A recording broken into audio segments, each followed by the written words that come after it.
ओम सर्वमंगलमंगले शिवे सर्वसाधिके शरण्य त्र्यंबके गौरी नारायण नमस्ते। नमस्कार बंधुসকল, মোৰ ইউটিউব চেনেল আস্থা সকলোকে স্বাগত জনাইছোঁ।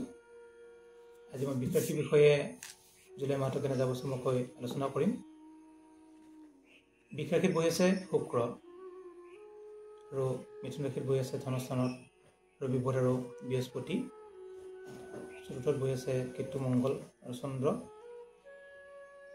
আৰু যদি আমি দশমত বহি আছে ৰাহু আৰু একাদশত বহি আছে শনি। এনেকৈ ৰাশিফলটো আপোনাৰ আৰম্ভ হৈছে।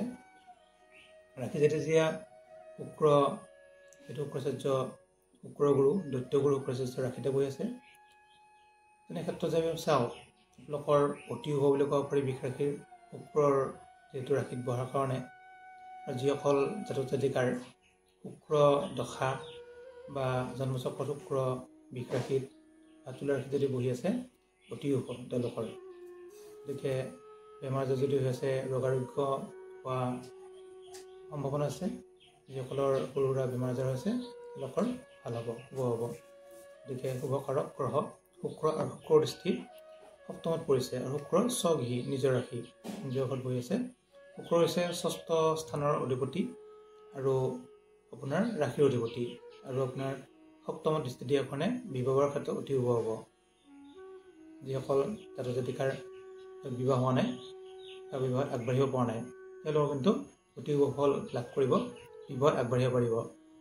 অতি শুভ এই মাহত যদি আপোনালোকে আগবাঢ়ে হয়তো এইটো বছৰতে আপোনালোকৰ বিবাহ বাৰু হৈ যাব বিষ ৰাশিৰ জাতক জাতিকাসকলৰ।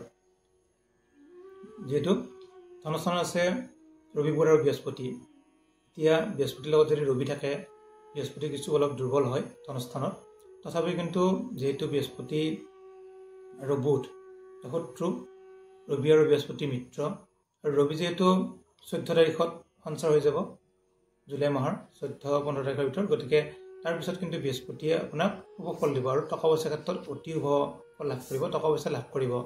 যদি ব্যৱসায় বাণিজ্য কৰি আছে ধন লাভৰ যুগ, যিহেতু টকা পইচাৰ ক্ষেত্ৰত ধন লাভ এইবিলাক কিন্তু বহুত শুভ ফল লাভ কৰিব আপোনালোকে বুধ আৰু বৃহস্পতি আৰু ৰবিৰ কাৰণে। এইকেইটা থাকিলে আপোনাৰ লগ বন্ধু এইবিলাক ভাল হয়, সহায় লাভ কৰিব, বিদেশ যাত্ৰা কৰিব পাৰিব যদি ক'ৰবাত যাব ইচ্ছা কৰে। ভাতৃ যদি চোৱা যায়, ভাতৃৰ যিহেতু ভাতৃস্থানৰ অধিপতি চন্দ্ৰ যিহেতু দ্বিতীয় স্থানত আছে আৰু ভাতৃৰ কৰ্মাধিপতি হৈছে মংগল আছে দ্বিতীয় স্থানত। যদিও কেতুযুক্ত কোনো কথা নাই, গতিকে আপোনাৰ ভাতৃ ভগ্নীৰ কিন্তু চাকৰি পোৱা যুগ দেখা যায়। আৰ্মি মিলিটাৰী এইবিলাকত কিন্তু সোনকালে পাব, ডিফেন্সত যদি যাব ইচ্ছা কৰে আপোনাৰ ভাতৃ ভগ্নীয়ে। তৃতীয় আৰু চতুৰ্থত আছে যিহেতু কেতু মংগল আৰু চন্দ্ৰ। চতুৰ্থ হৈছে বন্ধুস্থান মাতৃস্থান, গতিকে আত্মীয় কুটুম্ব। তেনে ক্ষেত্ৰত গৃহ যদি আপোনালোকৰ গৃহ নিৰ্মাণ যদি কৰি আছে আপোনালোকে মংগলৰ কাৰণে অতি শুভ, আগবাঢ়িব পাৰিব। যদি আধৰুৱা হৈ আছে সোনকালে আৰম্ভ কৰক বা আকৌ চেষ্টা কৰক। আধৰুৱা কামখিনি কিন্তু সম্পূৰ্ণ হ'ব আপোনাৰ মংগলৰ কাৰণে। মংগল আছে মাটি বাৰীৰ ক্ষেত্ৰত কাম যদি কিবা থাকে মাটি বাৰীৰ কামবিলাক অলপ কৰিব পাৰিব। মংগলে মাটি বাৰীৰ কামত আগবঢ়ায়। যান বাহন ক্ৰয় কৰিব পাৰিব, যান বাহনো বহুত শুভ। কিন্তু কিছু ক্ষেত্ৰত মাতৃৰ কিছু অশুভ, সৰু সুৰা বেমাৰ আজাৰ হ'ব পাৰে মাতৃৰ। গতিকে মাতৃৰ অলপ যিটো স্বাস্থ্যত গুৰুত্ব দিব মাতৃ। গতিকে মাতৃস্থানত যিহেতু চন্দ্ৰ আৰু মংগল কেতু একেলগে আছে তেনে ক্ষেত্ৰত অকণমান চাই চিতি চলিব। আৰু লগ বন্ধুৰ ক্ষেত্ৰতো আপোনালোকৰ কিছু শত্ৰু অলপমান বাঢ়িব পাৰে কেতুৰ কাৰণে। এইটো বন্ধুস্থানত কেতু বহিছে আৰু 1.5 বছৰ থাকিব। তথাপিও এইটো মাহত আপোনালোকৰ কেতু জাষ্ট বহিছে, গতিকে সেইটোৰ পৰা অকণমান বন্ধু বান্ধৱৰ পৰা অলপমান সাৱধান থাকিব। বাকী ক্ষেত্ৰত কিন্তু শুভ বুলি ধৰিব পাৰি।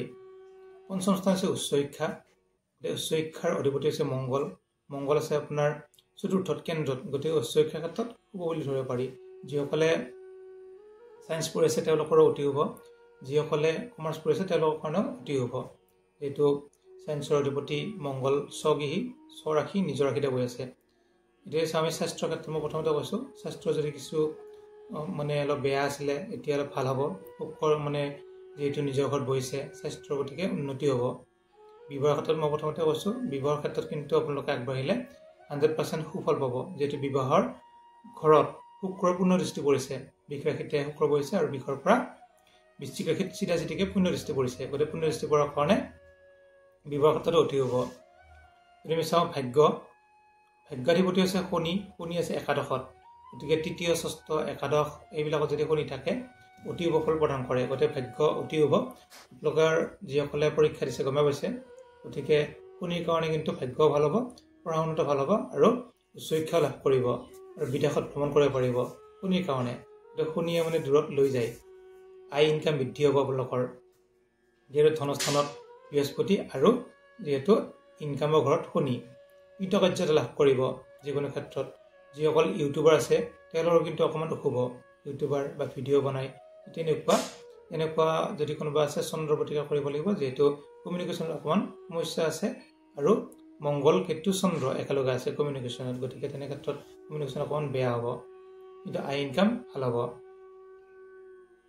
এইটো কৰ্ম আৰু আমি চাওঁ কৰ্মক্ষেত্ৰত যিসকলে LIC কৰি আছে, যিসকলে বেংকত চাকৰি কৰে, যিসকলে ব্যৱসায় বাণিজ্য কৰে, যিসকলৰ মানে মণিহাৰী দোকান নাইবা যিসকলৰ হাৰ্ডৱেৰ দোকান আছে, তেওঁলোকে অকণমান ৰাহুৰ প্ৰতিকাৰ কৰি ল'ব। কিন্তু ৰাহুৱে আপোনালোকক বহুত ভাল ফলে প্ৰদান কৰিব, যিহেতু আপোনাৰ কৰ্মস্থানত ৰাহু বহিছে। কৰ্মত যাতে খেলি মেলি নহয় তাৰ বাবে আপোনালোকে ৰাহুৰ অকণমান প্ৰতিকাৰ কৰি ল'ব, এইটো ভাল ফল লাভ কৰিব আপোনালোকে। প্ৰতিকাৰ হিচাপত ৰাহুৰ প্ৰতিকাৰ কৰিব পাৰে কৰ্মৰ কাৰণে।